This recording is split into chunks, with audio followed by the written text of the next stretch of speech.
Bismillahirrahmanirrahim. Assalamualaikum warahmatullahi wabarakatuh. Alhamdulillah wa syukurillah wala haula wala quwata illa billah. Yang saya hormati Dekan Fakultas Kedokteran UII dan WISU beserta jajarannya, kemudian Ketua Panitia Webinar beserta jajarannya, para teman sejawat dan peserta webinar yang saya muliakan. Saya merasa sangat mendapat penghormatan untuk berbicara di depan Bapak Ibu sekalian yang saya muliakan. Rabbi shrahli sadri wa yassir li amri wahlul 'uqdatam min lisani yafqahu qauli. Mohon izin saya share slide saya. Ya. Jadi pada pagi hari ini saya akan menyampaikan puasa, Ramadan, dan diabetes. Kita tahu secara epidemiologi diabetes ini memang suatu penyakit penyakit tidak menular yang berkaitan dengan usia dan juga genetik, dan jumlah kasusnya semakin lama semakin meningkat. Ini berkaitan dengan semakin majunya teknologi dan pengobatan diabetes itu sendiri.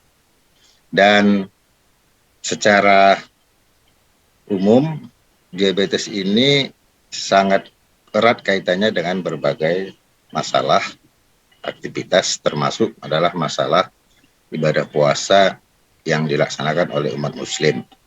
Jadi di Indonesia itu diperkirakan ada 10.000 orang yang mengalami diabetes yang muslim.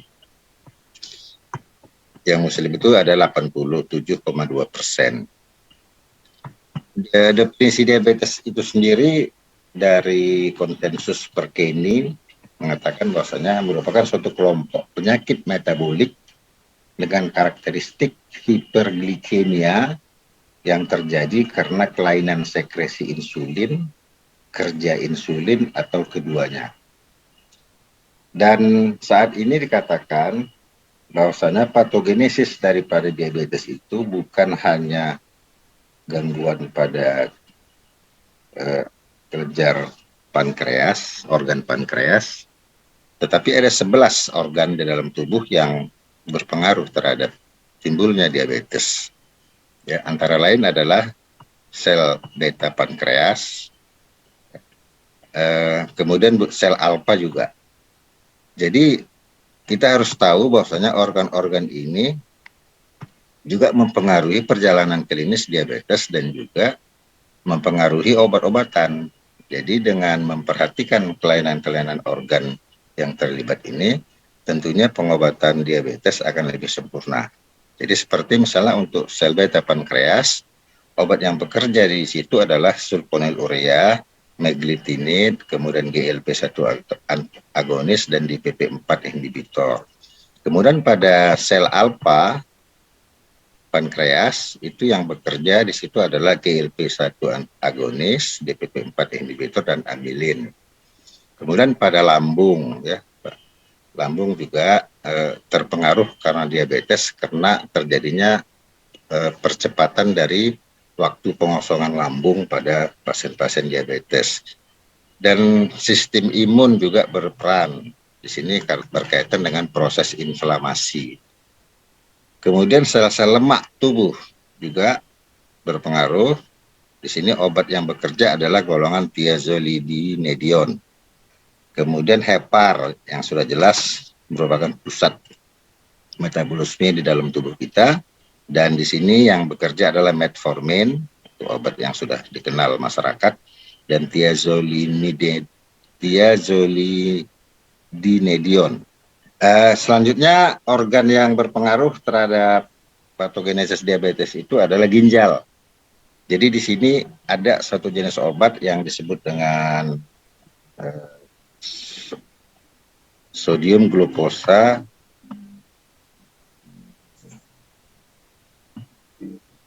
glukosa gotransporter 2, ya. Yang ini akan menghambat resorpsi dari glukosa di tubulus ginjal.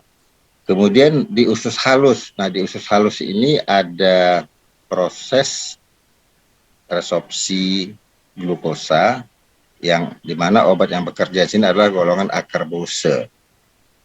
Dan di sini juga ada berpengaruh mikrobiota di usus. Ya, ini memang suatu yang masih dalam penelitian, dan beberapa koloni atau kelompok-kelompok flora normal itu dikatakan berpengaruh terhadap bukan hanya penyakit diabetes, juga penyakit-penyakit yang lain, ya, yaitu umumnya terdapat di kolon dan juga di otak. Di otak ini ada peranan dari neurotransmitter.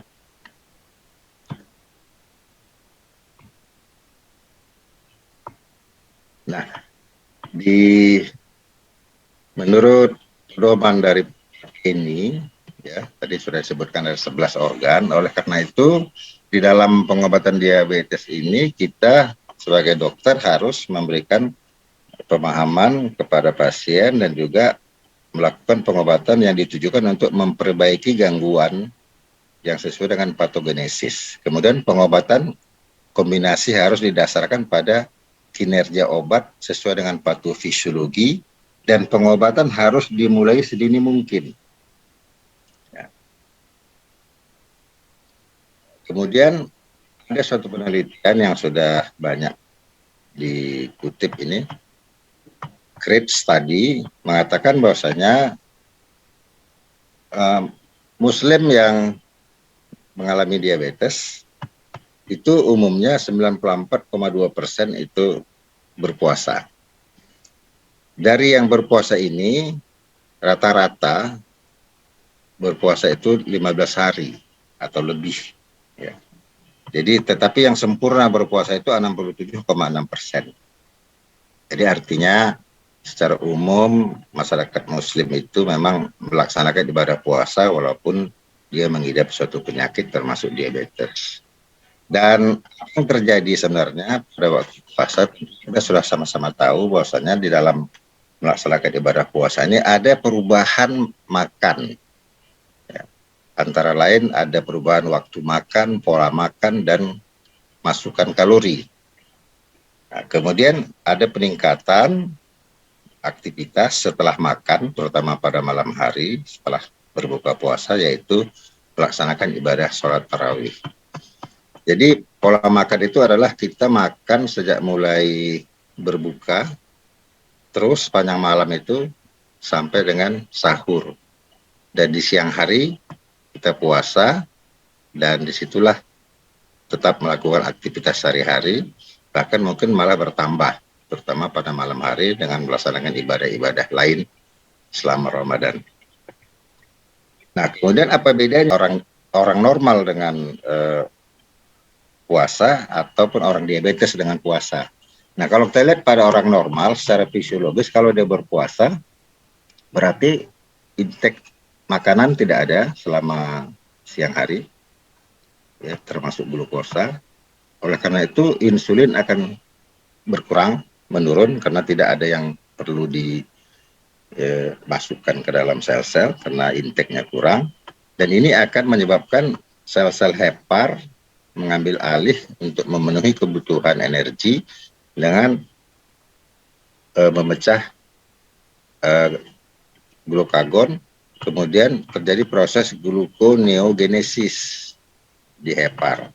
Kemudian di otot terjadi pemecahan glikogen, ya, untuk mengambil sumber energi. Nah, ini yang terjadi pada orang normal. Sedangkan pada orang yang berpuasa sama yang terjadi, tetapi karena memang ada gangguan pada sekresi insulin maupun fungsi insulin, maka proses pengambilan energi itu yang biasanya diambil dari bukan glukosa itu akan lebih banyak, ya, terutama yang dari otot ataupun dari hepar, terutama kalau yang pasien dengan diabetes tipe 1. Jadi ada kemungkinan untuk terjadinya, pertama, kemungkinan ada hipoglikemi atau hiperglikemi pada orang yang mengalami diabetes, sedangkan pada orang normal itu tidak terjadi. Nah, kemudian kalau kita lihat grafiknya, pada orang yang normal berpuasa, maka selama puasa itu kadar gula darahnya itu seperti yang di atas ini. dan menurun saat mau berbuka yang terendah, kemudian setelah dia berbuka gula darahnya naik sedikit. Sedangkan pada orang yang diabetes gula darahnya sangat menurun sampai waktu menjelang berbuka, dan begitu dia berbuka walaupun dengan asupan yang sama dengan yang orang yang tidak diabetes, tetapi kenaikan gula darahnya lebih tinggi. Nah, inilah yang perlu dikontrol selama orang yang mengidap diabetes itu berpuasa sesuai dengan pengobatan yang didapatinya sebelum melaksanakan ibadah puasa. Jadi ada risiko kalau orang diabetes melaksanakan ibadah puasa. Risiko pertama adalah hipoglikemi, kemudian hiperglikemi. Jadi hipoglikemi adalah gula darah yang sangat rendah, hiperglikemi gula darah yang sangat tinggi. Dua-duanya ini berbahaya. Ya, tapi kalau yang paling berbahaya itu adalah hipoglikemi karena dia bisa mempengaruhi ke pusat susunan saraf pusat. Tetapi hiperglikemi juga bisa, tetapi dia sifatnya reversible. Tapi kalau hipoglikemi dia irreversible. Kemudian bisa terjadi diabetik ketoasidosis, yaitu bisa terjadi koma dan dehidrasi serta trombosis. Kenapa pada bulan Ramadan itu bisa jadi orang yang berpuasa pengidap DM? Kenapa selama puasa itu sirkulasi glukosa di dalam darah itu mengalami penurunan, dan ini akan menyebabkan berkurangnya sekresi insulin. Untuk itu glukagon dan katokolamin akan naik. Ini akan merangsang pemecahan glikogen dan terjadinya gluconeogenesis, yaitu pembentukan glukosa dari bahan-bahan lemak ataupun protein. Kemudian dengan berlanjutnya puasa sampai waktu beberapa jam, ya, maka juga terjadi adalah naiknya asam-asam lemak, ya, dari sel-sel lemak atau adiposit yang ada di tubuh. Kemudian oksidasi dari asam lemak ini akan menyebabkan timbulnya badan-badan keton.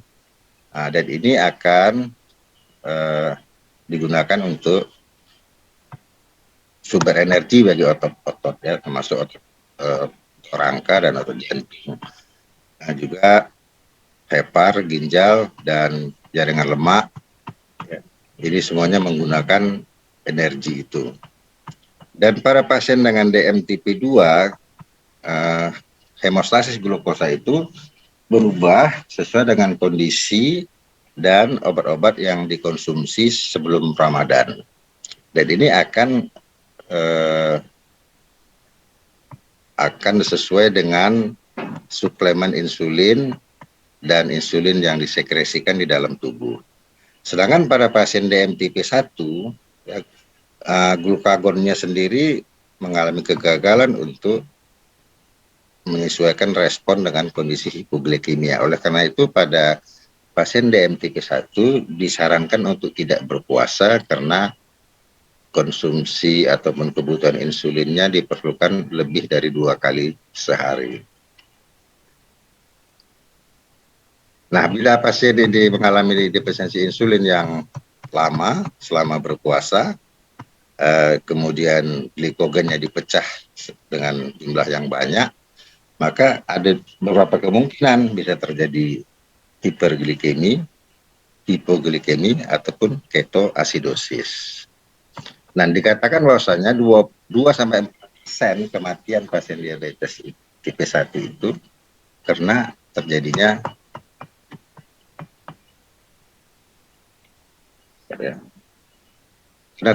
komplikasi ini.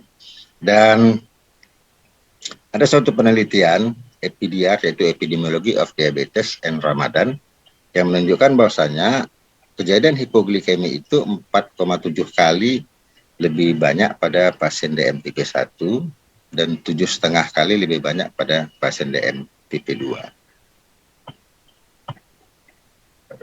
Saya lanjutkan terus, ya. Kemudian pembatasan asupan makanan dan minuman selama berpuasa ini akan menyebabkan dehidrasi. Jadi salah satu komplikasi pada pasien diabetes yang berpuasa adalah dehidrasi.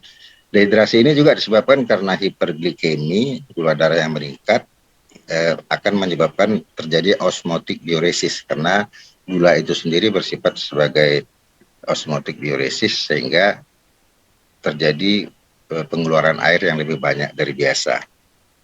Jadi setelah terjadi dehidrasi, maka terjadilah hiperkoagulasi dan ini akan memungkinkan terjadinya trombosis. Trombosis ini bisa menyumbat berbagai pembuluh darah. Kalau dia menyumbat ke otak akan dapat terjadi stroke. Nah, kemudian kita sedikit mengenalkan bahwasanya di dalam penanganan diabetes itu kita mengenal adanya obat anti diabetes oral. Ada beberapa golongan ya, saat ini ada yang sulfonylurea, kemudian ada yang disebut dengan golongan glinit, ya.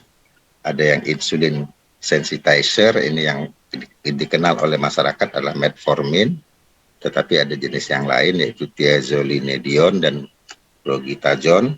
Kemudian penghambat alfa glukosidase, contohnya akarbose, dan penghambat enzim dipeptidil peptidase 4 seperti vildagliptin dan lainnya, dan penghambat enzim sodium glukase cotransporter 2 yang ini juga digunakan dalam pengobatan diabetes dan digabung bisa biasanya dengan obat-obat lain.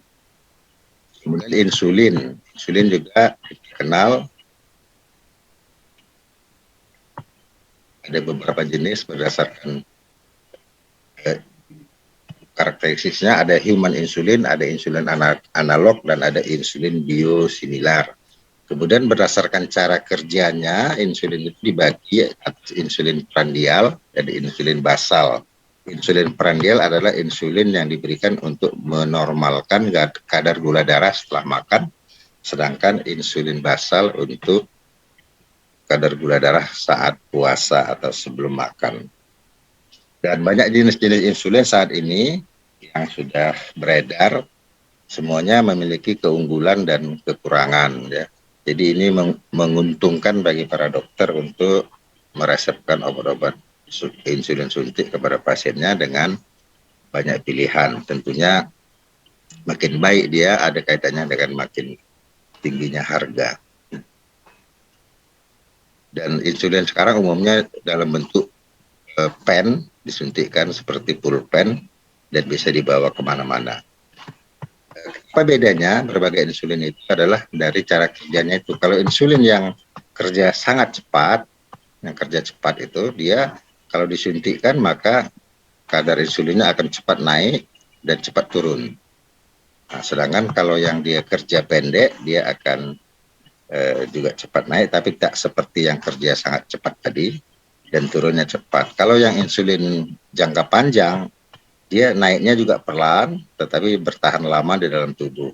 Dan ada juga insulin kerja yang ultra panjang, jadi dia naik dan tidak terlalu tinggi, tetapi menetap terus sampai 24 jam.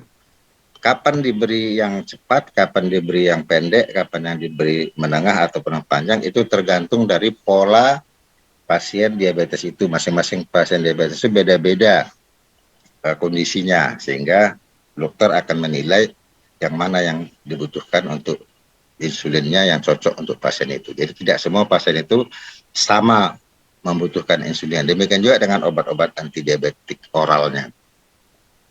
Nah, sekarang bagaimana pengobatan DM saat Ramadan? Yang penting sebenarnya adalah penderita atau pengidap diabetes harus kontrol gula darahnya 1-3 bulan sebelum Ramadan. Jadi kalau dia memang sebelum Ramadan masuk, gula darah sudah terkontrol, dan ini bisa dilihat dengan pemeriksaan HbA1c, maka dia akan memasuki Ramadan akan lebih aman. Kemudian pemahaman diet selama Ramadan. Nah, ini tidak mudah ya. Ini nanti mungkin pakarnya akan lebih banyak menjelaskan. Tidak mudah kita memberikan pemahaman kepada pasien agar mengikuti diet, ya, terutama ada pantangan terhadap jenis-jenis makan tertentu, jadwal, jenis, dan jumlah makanan. Kemudian menyesuaikan aktivitas fisik atau olahraga selama Ramadan. Tentunya sebaiknya kalau boleh pagi sebentar atau pada malam hari. Disarankan tidak melakukan olahraga sebelum waktu berbuka pada pengidap DM. Kemudian pemilihan obat diabetes yang aman dan penyesuaian dosis dan waktu pemberian obat. Ada beberapa kriteria pengidap DM itu, ada yang disebut dengan DM dengan risiko sangat tinggi. Nah, ini dilarang berpuasa. Maaf Prof, mengingatkan waktunya 2 menit lagi. Ternyata cepat nih Prof. Oke, terima kasih. Jadi yang kategori 1 ini dilarang berpuasa, ada kategori 2 sangat berisiko. Ya, ini disarankan tidak berpuasa. Kalaupun mau berpuasa, sebaiknya kontrol dengan dahulu dan diberikan pendidikan atau edukasi bagaimana cara kontrolnya. Dan yang kategori 3 yang moderate atau low risk, nah ini boleh berpuasa, dan ini bisa dimodifikasi obat-obat yang diberikan. Nah, kemudian dalam mengontrol gula darah saat bulan puasa itu, gula darah bisa diperiksa misalnya pada waktu pagi, sebelum sahur, sesudah sahur, tengah hari, waktu sore, ataupun sebelum berbuka. Nah, ini dia masalahnya yang kita selalu hadapi adalah selama Ramadan itu tidak mudah kita memberikan penyuluhan kepada pasien, dan juga pasien juga tidak mau melakukan monitoring yang sempurna terhadap kadar gula darahnya, sehingga kemungkinan risiko hipoglikemi dan hiperglikemi bisa terjadi. Dan yang penting dalam berpuasa itu adalah kalau bisa sahur dilambatkan mendekati imsak, kemudian dijaga asupan kalori sama seperti sebelum Ramadan, mengurangi aktivitas fisik, dan memilih obat yang sesuai dengan risiko hipoglikemik yang paling minimal. Dan tentunya di sini ada pola makannya yang nanti dijelaskan oleh ahli gizi, ya. Dan latihan fisik boleh saja diteruskan yang rutin dilakukan baik pada siang hari maupun malam hari, asal tidak terlalu berat, dan menyesuaikan obat anti diabetik oral. Dan ini pilihannya banyak sekali obatnya, dan saat ini semua bisa kita sesuaikan dengan kondisi pasien. Dan terakhir, ini ada kesimpulan dari Perkeni, bisa dilihat nanti bagaimana cara menyesuaikan dosis obat pada pasien DM dengan berpuasa. Bisa dilihat di sini. Saya kira demikian saja. Mohon maaf atas kekurangan. Assalamualaikum warahmatullahi wabarakatuh.